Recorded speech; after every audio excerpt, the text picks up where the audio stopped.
¿Cómo estás delante de Dios? ¿Estás vivo o estás muerto?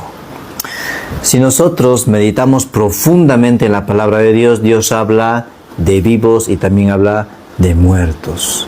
Pero si nosotros lo vemos naturalmente según nuestra vista humana, podemos ver una persona que está muerta, aquella que está debajo de la tierra.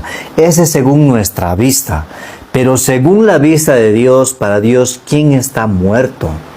Hay un versículo claramente que nuestro Señor Jesucristo habla. Mateo capítulo 8, versículo 21 y 22. Otro de sus discípulos le dijo: Señor, permite que vaya primero y entierre a mi padre. Jesús le dijo: sígueme, deja que los muertos entierren a sus muertos.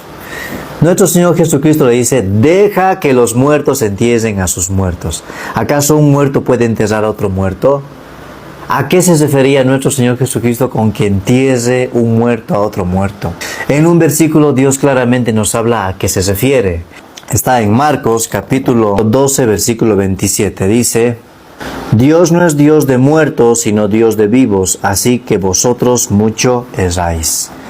Para Dios es vivo aquel que en su corazón está sin pecado. Pero aquella persona que está muerto delante de Dios, ¿quién es? Aquella persona que tiene el pecado en su corazón está muerto espiritualmente. No tiene el Espíritu de Dios en su corazón. Aunque una persona viva en este mundo la mejor vida, tenga una buena alimentación, tenga el mejor cuerpo, atleta, pero si en su corazón no ha solucionado el asunto del pecado, por más de que haya sido en este mundo una persona íntegra, bondadosa, carismática, honrada, que haya tenido una ética muy elevada, haya sido muy moral, un día se presentará delante de Dios. ¿Dios qué va a decir? Apartaos de mí, hacedor de maldad. Apartaos de mí, hijo del diablo. Así va a decir. ¿Sí? Entonces, para Dios, ¿quién es el que está muerto? Aquel que tiene pecado en su corazón. Y aquel que tiene pecado en su corazón, ¿cómo se llama? ¿Hijo de Dios? Claro, todos son creación de Dios, pero ¿será hijo de Dios? No. Todos son creación de Dios, pero no todos son hijos de Dios.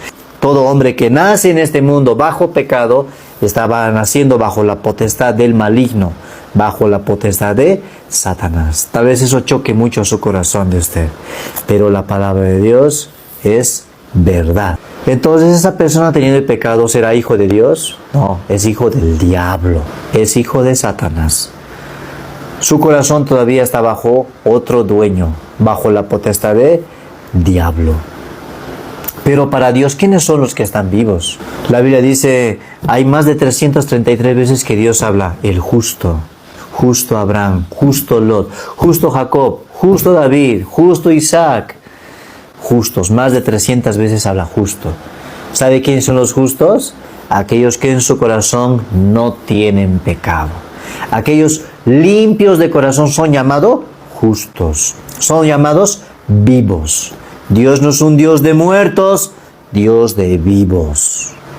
Porque para Dios, esa persona que ha recibido el Evangelio en su corazón y ha creído en el sacrificio de nuestro Señor Jesucristo, esa persona es llamada justa.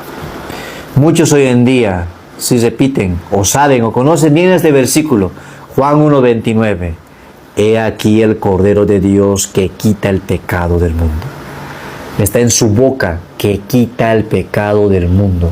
Está en su boca, pero ellos no creen en su corazón. Ustedes no creen en su corazón, amigo, amiga que está viendo, uno de ustedes.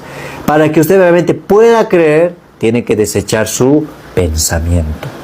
Deseche todo lo que proviene de usted. Sin arrepentimiento no hay perdón de pecados. El arrepentimiento, dejar de confiar en nosotros mismos, en este ser tan malvado, tan perverso, tan vil. Todo este tiempo, desde que hemos nacido hasta hoy, nos ha engañado toda nuestra vida. Deseche a usted mismo, porque Satanás utiliza a usted como instrumento de maldad.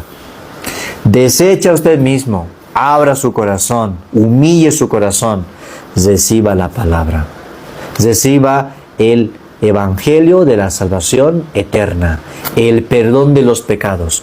Crea que Cristo limpió sus pecados.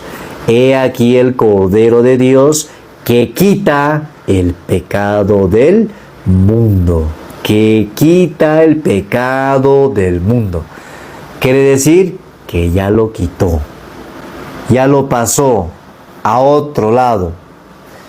En este momento estaba acá el pecado. Pero Dios lo pasó ¿a dónde? A nuestro Señor Jesucristo. Para que Él pagara esa deuda por nosotros. Ya no está en nosotros el pecado, está en Jesucristo. Por eso Jesús tenía que sacrificarse por nosotros para limpiar el pecado perfectamente y dejar limpios nuestros corazones para siempre. Solamente por Jesucristo hemos alcanzado esa bendición, esa gracia, ese regalo tan inmerecido que Dios nos ha dado a nosotros. Solamente por su gracia, como dice Efesios 2:8, por gracia sois salvos, y esto no es de vosotros, porque es don de Dios, para todo aquel que cree.